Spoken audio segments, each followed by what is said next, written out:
Apa penyebab kerusakan sel? Para ahli melakukan penelitian puluhan tahun, ternyata 80% penyebab kerusakan sel akibat radikal bebas. Radikal bebas bukan makhluk hidup, bukan virus, bukan bakteri. Radikal bebas itu bisa kita artikan racun yang merusak sel. Radikal bebas terbentuk akibat proses oksidasi. Dua kata ini tolong diingat. Radikal bebas yang merusak sel, penyebab sakit. Radikal bebas terbentuk akibat proses oksidasi. Oksidasi ini apalagi, Dok? Oksidasi itu contohnya kalau di luar sana besi berkarat. Tubuh kita bisa karatan? Bisa. Kenapa bisa karatan? Karena polusi udara, karena pencemaran lingkungan, karena makan makanan yang tidak bagus. Maksudnya makanan yang tidak bagus, ikan laut yang tadinya sehat, daging yang sehat, tempe sehat, kalau digoreng di atas suhu 140 derajat Celcius, apalagi kualitas minyak gorengnya tidak bagus, makanan tersebut akan teroksidasi. Dan kalau kita makan, oksidasi dalam tubuh kita akan membentuk yang namanya radikal bebas. Oksidasi juga terjadi akibat apa? Stres, Pak. Oksidasi juga terjadi akibat infeksi yang berulang-ulang, infeksi yang lama. Misalnya orang sakit TBC, kena virus corona. Itu bahaya dari virus corona, bukan hanya virusnya yang merusak, tetapi proses jangka panjangnya akibat infeksi tersebut menghasilkan oksidasi dan radikal bebas. Sepakat ya, sudah mulai tahu apa penyebab sakit diabetes, hipertensi, jantung, stroke, gagal ginjal? Radikal bebas.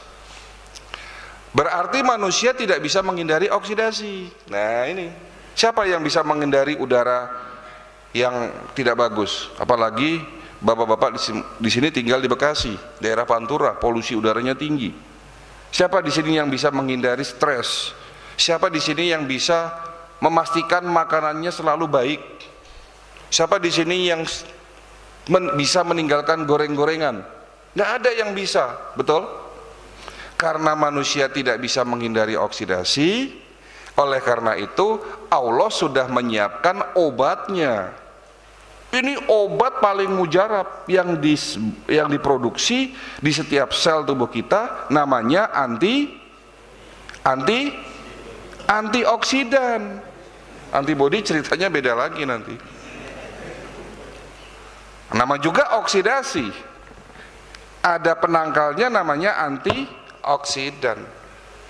Antioksidan jenisnya ratusan, tetapi ada dua antioksidan yang diproduksi dalam tubuh kita ini menjadi super antioksidan, glutathione dan super oksid dismutase. Nah, ini nggak usah diingat, cukup tahu bahwa sel-sel tubuh kita memproduksi antioksidan. Tetapi Bapak Ibu sekalian, setelah Bapak umurnya 40 tahun, secara fisiologis ya, produksi antioksidan di dalam sel-sel tubuh kita sudah mulai menurun.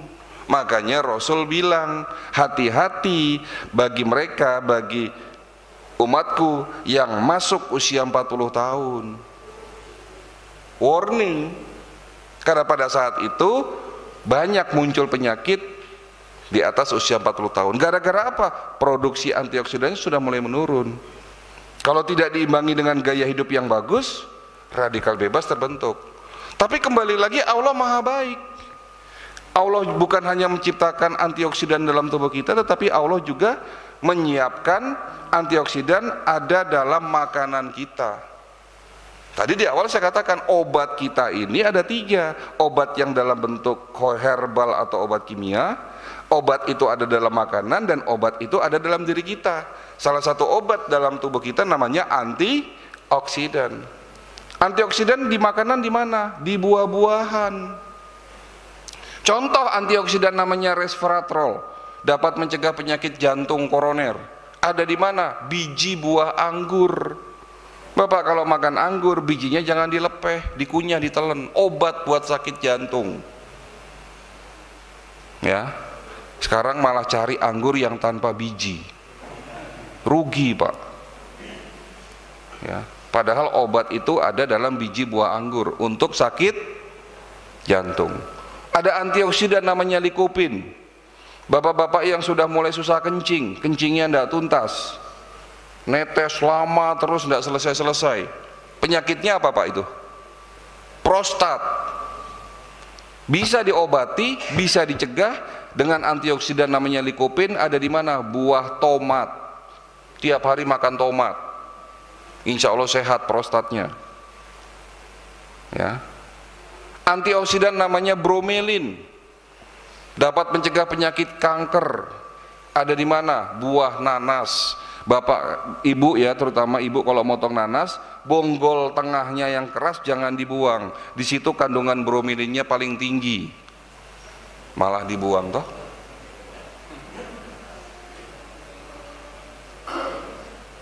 Ada antioksidan yang terkandung di dalam buah alpukat, dapat mencegah penyakit pikun. Kalau buah apel, antioksidannya dapat mencegah penyakit batu empedu dan fatty liver. Antioksidan yang paling banyak kandungannya selain di buah-buahan juga ada di tanaman obat. Bahkan beberapa tahun terakhir tanaman ini dikatakan sebagai superfood, makanan super, karena mengandung 142 jenis antioksidan. Kandungan vitamin C-nya 6 kali lebih banyak daripada lemon. Kandungan vitamin A-nya 3 kali lebih banyak daripada wortel. Apa itu? Daun kelor. Iya. Antioksidan yang terkandung dalam kulit buah manggis dapat mencegah penyakit apa? Kanker. Semua buah dan tanaman obat mengandung obat yang namanya antioksidan. Terjawab toh? Kenapa bangsa kita banyak yang sakit? Lupa makan buah.